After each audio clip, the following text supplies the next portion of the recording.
अस्सलाम नाज़रीन, मैं हूं बैरिस्टर शहजाद अकबर और आप देख रहे हैं मेरा यूट्यूब चैनल। नाज़रीन, आज इतवार का रोज़ है, लेकिन बड़ा इम्पॉर्टेंट इतवार है कि कल से SCO समिट के लिए आने वाले, वैसे तो आज वफूद आना शुरू हो गए हैं, कल चाइनीज़ प्रीमियर भी पहुंच रहे हैं और फिर 15 तारीख से 14 तारीख से इसका बाकायदा आगाज़ भी हो जाएगा और ये 16 तारीख तक शायद समिट जारी रहेगी और 17 की ये इसकी कंक्लूजन है, 17 की वापसी है सबकी।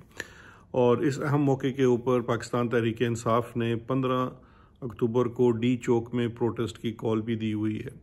और इसके अलावा कुछ अहम ख़बरें हैं जिसमें सबसे जो इम्पॉर्टेंट जो डेवलपमेंट है, जिसका असल में पाकिस्तान के ऊपर और पाकिस्तान की सियासत के ऊपर और पाकिस्तान की रियासत के ऊपर काफ़ी ज़्यादा असर होना है, वो आइनी तरमीम है या तरामीम हैं जो अभी होने जा रही हैं या इस वक्त तजवीज़ की जा रही हैं, और उससे आपके कॉन्स्टिट्यूशन की हैयत भी बदलेगी, आपकी जो पूरी फॉर्मेशन है, जुडिशरी ने कैसे चलना है और क्या नहीं होना है, उसके ऊपर बहुत ज़्यादा असरात होंगे।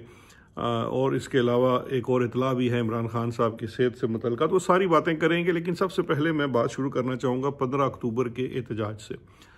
मेरे कल के वीलॉग को लेकर, जिसमें मैंने अपनी राय का आज़ादी से इजहार किया, तो पाकिस्तान तहरीक इंसाफ से ताल्लुक़ रखने वाले स्पेशली सोशल मीडिया पे कुछ लोगों को शायद कुछ इबाम का हुआ कि मैं मुकम्मल तौर पर 15 अक्टूबर के एहतजाज के ख़िलाफ़ हूँ या इस तरह की कोई चीज़ थी, जिसके ऊपर मैंने आज ट्वीट भी की। हमारी एक बहन है पाकिस्तान वाली, मैं नहीं जानता वो असल में कौन है, जिस तरह के आज के हालात हैं उसमें अगर कोई शख्स अपना नाम बदल के करता है ट्वीट, तो वो भी ठीक है, क्योंकि हालात ऐसे हैं कि खुल कर भी आप अपनी आज़ादी राय नहीं कर सकते। हैदर मेहदी साहब का भी उसके ऊपर कमेंट आया, मैं चाह रहा था कि मैं वीलॉग के ऊपर उसका मुख्तसरन जिक्र कर दूं, और ये बड़ी ज़रूरी बहस है इसके ऊपर होना। या मैं ये बात क्यों कर रहा हूँ या क्यों कह रहा हूँ कि 15 अक्टूबर को एहतजाज की कॉल जो है वो डी चौक के लिए शायद मुनासिब नहीं है। मैं कोई भी एक्सट्रीम पोजीशन ना कभी लेता हूँ ना ले रहा हूँ। मेरी अपनी एक ज़ाती राय है, मैं मेरी एक वोट है, इसके ज़्यादा कुछ नहीं है। किसी को ये शिकायत या गिला भी नहीं होना चाहिए या होगा कि मैं कोई पाकिस्तान तहरीक इंसाफ के किसी ओहदे पर बैठा हूँ, ना ही मेरे पास कोई ओहदा है, ना ही मैं सेंट्रल या एग्जीक्यूटिव कमेटी का अब मेंबर हूँ। मेरा ताल्लुक़ हमेशा से सिर्फ इमरान खान साहब की ज़ात से रहा, अब भी उनकी ज़ात से है। जब भी उन्होंने मेरे ज़िम्मे कोई ज़िम्मेदारी लगाई, मैंने उसे अपनी तौर पर अपने तहीं बखूबी निभाया, और इसके अलावा कभी मैंने उनके पास जाके ये अर्ज़ नहीं की कि मुझे ये ओहदा दे दीजिए या वो ओहदा दे दीजिए, और अभी भी मैं किसी ओहदे का ख्वाह नहीं हूँ। अल्लाह का शुक्र है प्रोफेशनल हूँ और अपने प्रोफेशन से अपना रोज़गार कमाता हूँ, चाहे मैं दुनिया के किसी कोने में भी चला जाऊँ। खैर, ये एक वो पर्सनल एक्सप्लेनेशन देने की ज़रूरत भी नहीं थी, लेकिन ये 15 अक्टूबर की जो कॉल है उसके ऊपर ये जो मैं बात कर रहा हूँ, क्योंकि इस पर थोड़ी सी बात करना बड़ा ज़रूरी है। देखिए, 2-3 चीज़ें हैं स्ट्रेटजी के हिसाब से भी, और मेरा ये कहना था मेरे कल के तज्ज़िये में भी, मैं आज भी दोहरा देता हूँ कि शायद इमरान खान साहब अगर उनसे रब्ता होता है तो 15 अक्टूबर की डी चौक की कॉल के ऊपर शायद इमरान खान साहब का भी फैसला मेरे फैसले से मिलता हुआ हो। पहली चीज़ ये है कि जो हमें इस वक्त ये देखना है या ये समझना है कि पाकिस्तान तहरीक इंसाफ कोई प्रेशर ग्रुप नहीं है। पाकिस्तान तहरीक इंसाफ जितनी मर्ज़ी कोशिश कर ली इस निज़ाम ने, आपकी फ़ौज ने, ISI ने, आपकी अपोजिशन ने, कि किसी तरीके से इस जमात को ख़त्म कर दिया जाए, वो बजाय जमात ख़त्म होने के पाकिस्तान की सबसे बड़ी जमात बनकर उभरी।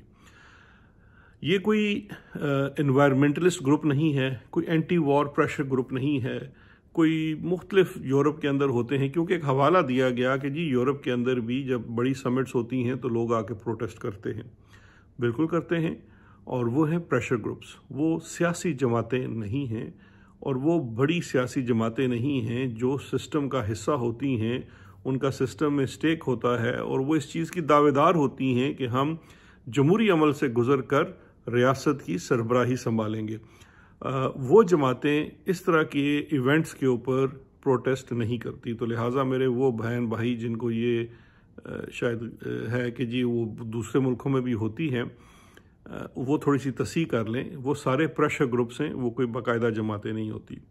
दूसरा, मैंने अर्ज़ की कि जनाब ये जो 15 का है फ़ैसला, ये मुत्तफ़िका फ़ैसला अभी तक इसलिए नहीं है कि इसके अंदर पार्टी के बहुत सारे लोगों की मेरी इतला के मुताबिक रिजर्वेशंस थी, हर किसी की अपनी रीज़न है, लेकिन पार्टी का वो हिस्सा, अच्छा ये याद रखिएगा कि जो लोग 15 को डी चौक पे एहतजाज करना चाह रहे हैं और जिन्होंने कॉल दी, और बाय द वे अगर ये फ़ैसला है तो ठीक है, सबका मुत्तफ़िका फ़ैसला है और सबको इसके साथ चलना चाहिए, हम तो सिर्फ इस फैसले के ऊपर बात कर रहे हैं। अब इसकी वजह ये थी कि जो पार्टी के अंदर वो लोग जो नज़रियाती लोग हैं, यंग हैं और इमरान खान के नज़रिए से जुड़े हुए हैं, लेकिन उनमें जज्बातियत का अंसर है, वो ये समझते हैं, वो ये जानते हैं, वो ये मानते हैं कि इमरान खान साहब की सेहत और जान दोनों को इस वक्त ख़तरा है, और जो इमरान खान साहब से कट ऑफ कर दिया गया है, उनसे मुलाकात नहीं करने दी जा रही, उनकी इतला नहीं पहुँचाई जा रही, इसलिए हमें ये शदीद इंतहाई कदम उठाना चाहिए।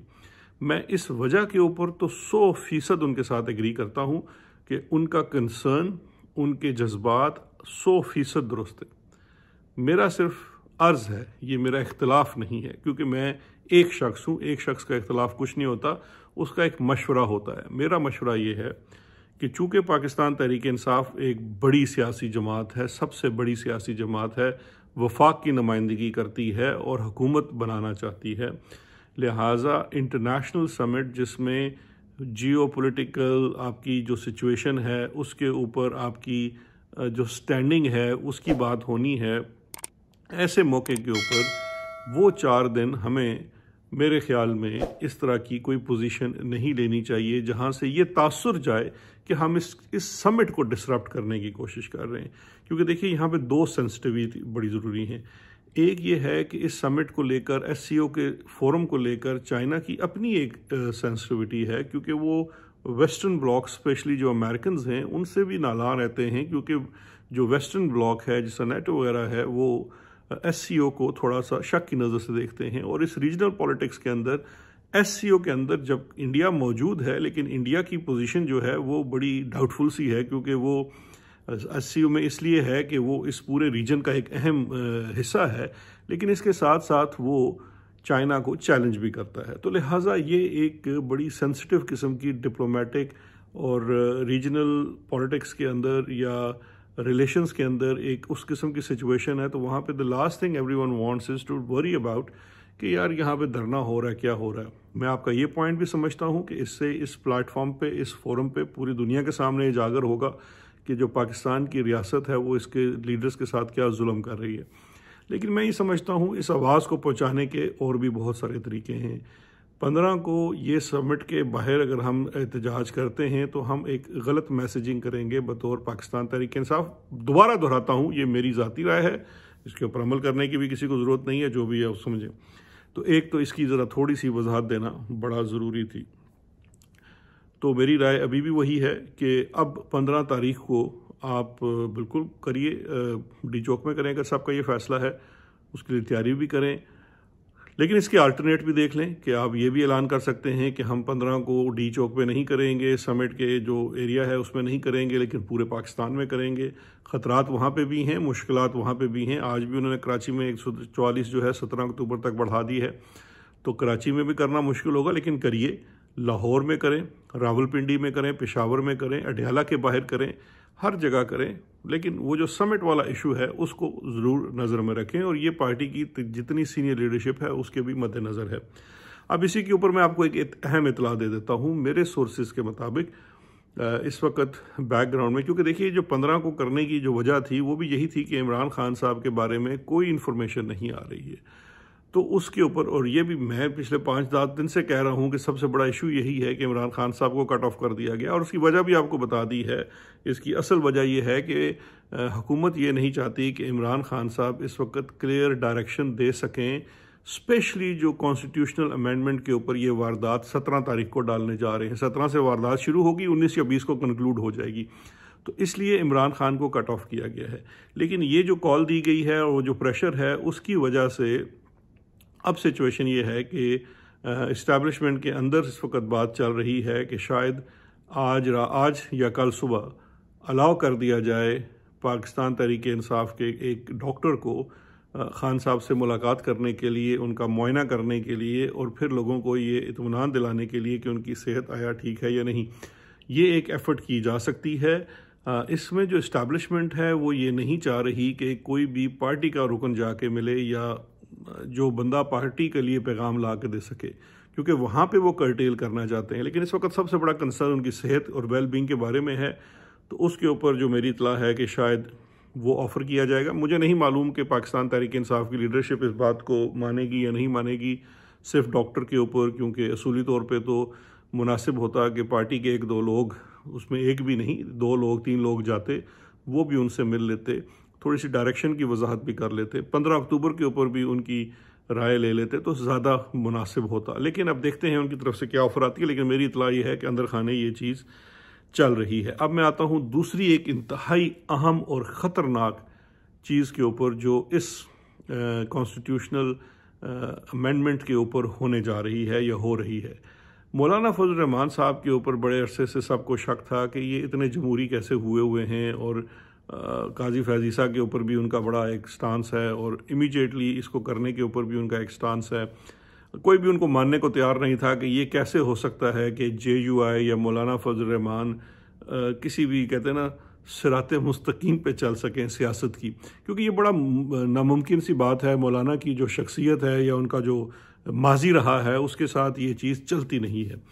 तो कल के रोज़ पहले आप जानते हैं हुकूमती ड्राफ्ट भी सामने आ गया, जो मैं समझता हूँ मुकम्मल तौर पर रिजेक्ट करने की ज़रूरत है। इंतहाई फजूल ड्राफ्ट है जो कि इंस्टीट्यूशनली जुडिशरी को बिल्कुल ज़ीरो कर देता है।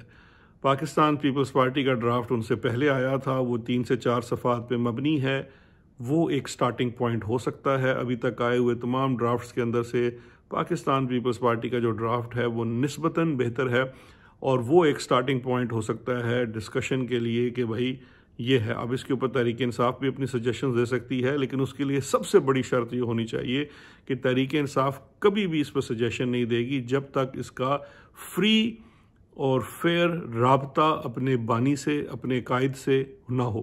क्योंकि ये कितनी बड़ी नाइंसाफ़ी है कि अगर देखिए, अगर पाकिस्तान तहरीक इंसाफ इस मुशावरत के अमल में शामिल होती है बग़ैर इमरान खान के कॉन्टीन्यूस बड़ा ज़रूरी है, कॉन्टीन्यूस राब्ते के, तो फिर पाकिस्तान तहरीक इंसाफ के वर्कर को, किसी को भी इन आइनी तरामीम को नहीं मानना चाहिए। जहन में रखिएगा, ये बड़ा इंपॉर्टेंट पॉइंट मैं आपसे शेयर कर रहा हूँ कि इसमें इमरान खान, मुझे ख़तरा और ख़दशा जिस चीज़ का है, आज भी पाकिस्तान तहरीक इंसाफ का वफ्द उनकी बनाई हुई एक कमेटी में गया, कल भी उसने शिरकत की, परसों भी इजलास होना है, लेकिन ये पॉइंट क्यों नहीं कोई उठा रहा कि हमें इमरान साहब के साथ एक्सेस ही हासिल नहीं है, हम वहाँ से इंस्ट्रक्शंस ही नहीं ले सकते हैं, उनकी हमें जो है वो जो मशवरा है, क्योंकि इस वक्त इन तमाम चीज़ों के ऊपर इमरान खान से ज़्यादा तजर्बा तो पाकिस्तान तहरीक इंसाफ में किसी का नहीं है, तो उनकी मुशावरत इंतहाई ज़रूरी है, और उनकी मुशावरत के बग़ैर पाकिस्तान तहरीक इंसाफ आइनी तरामीम के प्रोसेस का हिस्सा नहीं बन सकती। ये बात ज़रा बैरिस्टर गौहर साहब, अली ज़फ़र साहब और राजा सलमान साहब और बाकी जो लीडरशिप है उनके गोश गुजार करना बहुत ज़रूरी है कि आप, इमरान खान से तो आपका रब्ता ही नहीं है। अगर आपका इमरान खान से रब्ता नहीं है तो फिर आपका मैंडेट क्या है, जिस मैंडेट के तहत अब आप इस मुशावरत के अमल में, क्योंकि याद रखिए आप ये नहीं कह सकते कि हमें इमरान खान ने पहले क्या इंस्ट्रक्शंस दी हुई थी, क्योंकि ड्राफ्ट तो पाकिस्तान पीपल्स पार्टी का 2 दिन पहले आपसे शेयर हुआ, हुकूमत का कल आपसे शेयर हुआ, आज आप जाके कमेटियों में बैठना शुरू हो गए। भाई इमरान खान से तो आपका 1 हफ्ते 10 दिन से रब्ता ही नहीं है। अगर रब्ता नहीं है तो आपके पास तो कोई मैंडेट ही नहीं है, आपके पास कोई डायरेक्शन ही नहीं है, आपके पास बानी तरीके इंसाफ का कोई किसी किस्म का मैंडेट नहीं है इस प्रोसेस के अंदर जाके किसी भी किस्म की बात पे एग्री और इवन डिसएग्री करने का। तो लिहाजा सबसे पहली चीज़ यह है कि आपने जाके उनसे मशवरा करना है और ये शर्त रखनी है इसके लिए कि जी हमें इमरान खान से बात किए बगैर इस प्रोसेस का हिस्सा नहीं बनना है। ये एक इंतहाई इंपॉर्टेंट पॉइंट है जिसको तमाम तहरीक इंसाफ के लोगों को उठाना चाहिए। दूसरी चीज़ जो सबसे ख़तरनाक शिक है वो मौलाना फजल रहमान साहब के जो ड्राफ्ट है उसमें सामने आ गई। वैसे तो मौलाना साहब का ड्राफ्ट बहुत मुनासिब ड्राफ्ट इसलिए है कि वो कोई नया पैरेलल सिस्टम नहीं बनाता कॉन्स्टिट्यूशनल कोर्ट्स का, वो इसी सिस्टम के अंदर स्पेशल बेंचेस बनाने की बात करता है, डेडिकेटेड बेंचेस बनाने की बात करता है, सीनियरिटी के ऊपर बेंचेस बनाने की बात करता है, वो मिलिट्री कोर्ट्स की भी बात नहीं करता। ये तमाम चीज़ें उसके अंदर शामिल हैं जो कि मुनासिब चीज़ें हैं और उनके ऊपर भी बातचीत हो सकती है। एक इशू जो मौलाना के, अच्छा दो इशूज़ हैं, एक तो उन्होंने इसके अंदर इस्लामिक क्लॉजेस के ऊपर बड़ा जोर दिया है जिसमें सूद का निज़ाम ख़त्म करना वगैरह वगैरह, वो ज़ियाउल हक ने भी किया था, चलो यहाँ पे भी आ गया, इस पर भी बहस हो सकती। लेकिन जो सबसे ख़तरनाक क्लॉज हमारे मौलाना साहब ने अपने ड्राफ्ट में डाली है वो हम आपसे शेयर करते हैं, स्क्रीन पर भी दिखाते हैं। कल मैंने ट्वीट भी किया था, पहले तो मैंने कहा जी ये बड़ी अच्छी चीज़ है, फिर मैं जब उसको बार बार पढ़ा तो मुझे एहसास हुआ कि भाई ये तो मौलाना साहब बड़ी वारदात डालने के चक्रों में हैं। ये इनके ड्राफ्ट का जो आखिरी सेक्शन है 24 वो कहता है amendment in article 243 of the constitution of Islamic Republic of Pakistan by adding the following clause as article 243(5) क्या होगी?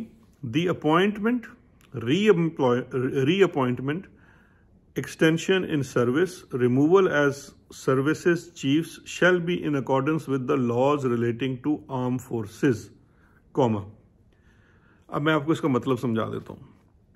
इस जो लाइन है इसका मतलब ये है कि फौज के अंदर जो भी अपॉइंटमेंट होगी, रीअपॉइंटमेंट होगी, एक्सटेंशन होगी, रिमूवल होगी सर्विस से एज चीफ, वो तमाम तर फौज का जो आर्मी एक्ट है उसके तहत होगी। बड़ी मुनासिब सी बात लगती है। इस मुनासिब बात के पीछे आपको थोड़ा बैकग्राउंड बता देते हैं। हमारे दौरे हुकूमत में जब फ़ौज ने, जिसमें हम भी उस जुर्म में शरीक थे, हमारे साथ पाकिस्तान पीपल्स पार्टी भी शरीक थी, मुस्लिम लीग नून भी शरीक थी, सारी पार्लियामान शरीक थी क्योंकि सबको शरीक करवाया गया ज़बरदस्ती। तो उस वक़्त एक्सटेंशन को जायज़ करार देने के लिए आर्मी एक्ट में तरमीम की गई और वो आर्मी एक्ट की तरमीम जो थी जिसके तहत बाजवा साहब को एक्सटेंशन मिली वो चैलेंज हुई सुप्रीम कोर्ट ऑफ पाकिस्तान में। आज तक ये बहुत बड़ा मुहिम्मा है कि वो चैलेंज जो हुई वो असल में चैलेंज किस लिए हुई, क्या उसको कोई फर्दर लेजिटिमेसी देनी थी या उसको कोई स्ट्रॉन्ग करना था या उसके खिलाफ जाना था। ये बात आज तक मुझे तो हल नहीं हो सकी क्योंकि उसमें पिटीशन करने वाले भी माजी के जाने माने इस्टेब्लिशमेंट के इंसान थे। फिर जिस तरह से उसमें एक हाइप क्रिएट हो के वो ऐसे नीचे चला गया और जो उसका रिजल्ट निकला उसने भी हमें हैरान कर दिया। लेकिन इन शॉर्ट सुप्रीम कोर्ट का वो फैसला जिसके 3 जजेस का बेंच था, वो फैसला दरअसल उस पूरे काम का हलाला है, यानी कि उसने जो एक्सटेंशन का अमल है और उसके लिए बनाए जाने वाली कानून साजी है उसको हलाल कर दिया। तो ये तो काफ़ी हद तक मजबूत हो गया जो एक्सटेंशन मिलती थी। अब इस क्लॉज के तहत उस आर्मी एक्ट के अंदर तब्दीली और वो जो सुप्रीम कोर्ट का फैसला हलाले वाला था उसको ये आईनी कवर देता है, यानी कि अब उसके ऊपर आइन की मोहर भी मार दी गई। उसको आप हिला ही नहीं सकते। अगला अगर कोई पार्लियामेंट आएगी तो वो सिर्फ सिंपल कानून साजी से नहीं 2/3 मेजॉरिटी से करेगी। और 2/3 मेजॉरिटी कब आती है? जब हमारी फौज चाहती है या वो कर्नल साहब चाहते हैं जिनकी पार्लियामान में ड्यूटी लगी हुई है। तो ये चीज़ ध्यान में रखिए। एक ख़तरनाक चीज़ ये है। अब आगे चलते हैं। अब कॉमा के बाद आगे लिखा हुआ है बट वंस अपॉइंटेड, रीअपॉइंटेड और an extension in service is made, the same shall not be altered unless such question is placed before a special committee of both the houses with equal strength having regard of each parliamentary party, duly constituted by the chairman Senate and Speaker of the National Assembly, and the said committee suggests so to the President of Pakistan. अच्छा जी, ये भी बड़ी कुछ जमहूरी काम लगती है। पार्लिमानी committee, उसके सामने मामला जाएगा। लेकिन इसका मैं आपको आसान ज़ुबान में, प्रैक्टिकल ज़ुबान में मतलब समझा देता हूँ। इसका मतलब ये है कि कोई भी अपॉइंटमेंट, रीअपॉइंटमेंट जब एक दफ़ा हो जाएगी उसमें किसी भी किस्म की तब्दीली, यानी कि कल अगर वज़ीर आज़म समझता है कि मेरा आर्मी चीफ़ या एयर चीफ़ या नेवल चीफ़ दुरुस्त काम नहीं कर रहा है, तो आज तक एटलीस्ट ऑन पेपर जो उसके पास इख्तियार है कि वो उसको नौकरी से फारिग कर सकता है, बर्खास्त कर सकता है, उसको हटाकर किसी नए आर्मी चीफ को लगा सकता है, नए एयर चीफ को लगा सकता है, नए नेवल चीफ को लगा सकता है। अगर ये कॉन्स्टिट्यूशनल अमेंडमेंट की क्लॉज मान ली जाती है तो ये इख्तियार वज़ीर आज़म से ख़त्म शुद। ये इख्तियार वज़ीर आज़म के पास नहीं रहेगा, ये इख्तियार पार्लियामेंट की कमेटी के पास चला जाएगा। अब मुझे बताइए, नवाज शरीफ साहब ने एक दफ़ा छोटी सी जसारत की थी कि अपने DGISI को उन्होंने मुशर्रफ की जगह चीफ ऑफ आर्मी स्टाफ लगाने की कोशिश की। मुशर्रफ जो उस वक़्त पाकिस्तान में भी नहीं था, फ़िज़ा में था, उसने मार्शल लॉ लगा दिया। तो यहाँ तो जो वज़ीर आज़म अपना आर्मी चीफ हटाना चाहेगा वो पहले पार्लियामान की कमेटी के पास जाएगा जिसमें अपोजिशन के भी बराबर लोग बैठे होंगे, और वहाँ पे जाके वो बताएगा जी कि मैंने ये करना है, वो उस पर मोहर सबत करेंगे तो वो आर्मी चीफ को हटा सकेगा। मतलब क्या हुआ? मतलब ये हुआ कि अब इस शिक के बाद आर्मी चीफ को ना सिर्फ अपॉइंटमेंट बल्कि उसकी एक एक्सटेंशन, 1 या 2 जितनी वो ले, जितना उसका दिल करे, जितना उसका मन करे, जितना उसका जिसमें कहते हैं जितना उसका उत्साह हो वो, और उसकी जो नौकरी है वो गारंटीड है। क्योंकि आप सब जानते हैं हमारी पार्लियामान तो पहले ही ये कर्नल साहब चलाते हैं, तो उन कर्नल साहब के होते हुए किस की मजाल है कि वो आर्मी चीफ को हटा सके। कमाल कर दिया मौलाना ने। वैसे मैं कहता हूँ मौलाना साहब की जो सजेशन है वो पूरी आप पढ़ने के बाद जाते जाते 23 क्लॉजेस पढ़ें तो आपको दिल करता है कि हर बात पे करें वाह मौलाना, सुभान अल्लाह मौलाना, सुभान अल्लाह मौलाना। लेकिन जब आप 24 ही क्लास पढ़ते हैं तो आप कहते हैं वाह वाह वाह वाह, सुभान ही अल्लाह, मतलब कमाल कर गए हैं आप। असल अब जो है ना, असल जो मेरे ऊपर गुत्थी है अब जाके खुली है कि ये असल में तमाम वो है। तो अब जनाब, अब ये सारे ड्राफ्ट्स आ चुके हैं, लेकिन जो सबसे खूबसूरत बात है कि पिछले 24 घंटों में मैंने देखा है किसी टीवी चैनल ने, किसी तज्जिया निगार ने, किसी ने भी इस क्लॉज के ऊपर बात ही नहीं की। और मुझे अब ख़तरा जिस चीज़ का है तो ये क्लॉज ऐसे ही स्लिप इन कर दी जाएगी और इसके ऊपर किसी को बात करने की भी इजाज़त नहीं होगी, ना सियासी जमातों को ना कुछ। नमाज़ें बख्शवाने चले थे, रोज़े गले डलवा के आएंगे। सेट करने जा रहे थे जुडिशरी को, और जनाब सही जिसे कहते हैं ना सेटिंग कर ली इसके अंदर आर्मी ने, अपनी आर्मी चीफ साहब ने। तो ये एक बहुत बड़ी वारदात डाली गई है इस ड्राफ्ट के अंदर। हमारा काम था मुश्तरी होशियारबाश, वो हमने कर दिया। अब मुश्तरियों के ऊपर है वो कितने होशियारबाज रहते हैं, क्योंकि हमारा तो अब सिस्टम के अंदर कोई स्टेक ऐसा रहा नहीं, हम तो इस वक्त रिसीविंग एंड पे हैं। चलते चलते आपको एक और खुशखबरी दे दें, पाकिस्तान फ़ौज को मुबारक भी दे देते हैं। माशाल्लाह बरतानिया में एक्सरसाइजेज हो रही थी जिसमें 128 या 120 जो भी ममालिक थे वो हिस्सा ले रहे थे, और वो इंड्योरेंसेस होता है, इंड्योरेंस की होती है कि कौन सी फ़ौज कितनी इंड्योरेंस उसके अंदर है, वो एक्सरसाइजेज हैं। उस एक्सरसाइजेज के किसी कंपटीशन में पाकिस्तान फ़ौज की जो टीम है वो फर्स्ट नंबर पर आई और उसको गोल्ड मेडल दिया गया। जनाब आपको बहुत मुबारक हो, हमें बहुत खुशी है। जो भी प्रोफेशनल फील्ड में हमारी पाक फ़ौज की प्रोफेशनलिज्म है, और इसके लिए जनाब बहुत ज़्यादा आपको मुबारकबाद।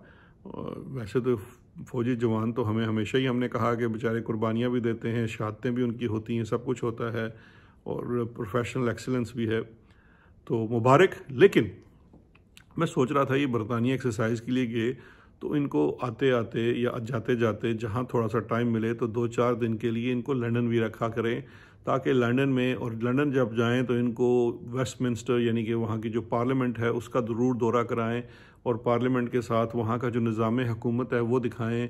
फिर उनको वहाँ के आर्मी चीफ का दिखाएं, उसका घर दिखाएं, उसके एसेट्स दिखाएं, उसकी पोस्ट जो पुराने आर्मी चीफ्स हैं उनके एसेट्स दिखाएं कितने हैं, उनको कौन सी सहूलतें मिलती हैं, उनकी तनख्वाह, एक आर्मी चीफ की तनख्वाह और सहूलतें क्या हैं, एक जज की तनख्वाह और सहूलतें क्या हैं, एक पॉलिटिशियन की तनख्वाह और सहूलतें क्या हैं। ये तमाम चीज़ें भी हमारे फ़ौजी अफसरान को लाजमी दिखानी चाहिए जब वो बरतानिया जाते हैं किसी भी किस्म का गोल्ड मेडल लेने के लिए, ताकि वहाँ से जब वो अच्छी फ़ौज की चीज़ें सीख के आते हैं तो अल्लाह करे वहाँ से जमहूरी इक़दार भी सीख कर आएँ, और ये भी समझें कि अपने आइन से जो पासदारी है वो कितनी ज़रूरी है। और प्रोफेशनलिज्म की जो एक तकाज़ा फ़िज़िकल स्ट्रेंथ है, उसके साथ साथ जो आपका एक एथिकल और मॉरल कोड भी है जिसमें you always have to abide by your oath. A soldier is nothing if he is not abiding by his oath, because अगर एक सोल्जर में और एक और जो मसलमैन होता है या कोई क्रिमिनल हो सकता है, उसमें जो फ़र्क है कि जो भी सोल्जर है वो एक ओथ और एक कॉन्स्टिट्यूशन के तहत चलता है, और जो एक क्रिमिनल होता है उसका कोई ओथ और कोई कॉन्स्टिट्यूशन नहीं होता, वो अपने प्रॉफिट, अपने मैक्सिमाइजेशन ऑफ वेल्थ उसके लिए चलता है, ज़ाती मकासद के लिए चलता है। तो पाकिस्तानी फ़ौज जो है, हमारा भी एक ओथ है, और वो ओथ ये है कि हम अपने कॉन्स्टिट्यूशन से एलिजेंस, जिसका बुनियादी हुस्न जो है वो डेमोक्रेसी है, वो लेते हैं। और उस पर हम कितना अमल पैरा होते हैं ये तो आप सब खुद इसका बेहतर फ़ैसला कर सकते हैं। तारीख़ इसकी खुद गवाह है। इसी चीज़ के साथ इजाज़त चाहेंगे, कोशिश करते होते हैं कि इस पूरे वीलॉग के अंदर कोई गुस्ताखी ना हो जाए, क्योंकि और जुल्म सहने की अब हमारे में हिम्मत नहीं है। अपना ख्याल रखिएगा। मज़ीद ख़बरों तज्ज़ियों के साथ हाज़िर होंगे। अगला हफ़्ता मज़ीद वारदातों का हफ़्ता है, तो देखते हैं इसमें क्या वारदातें और डाली जाती हैं। शुक्रिया और खुदा हाफिज़।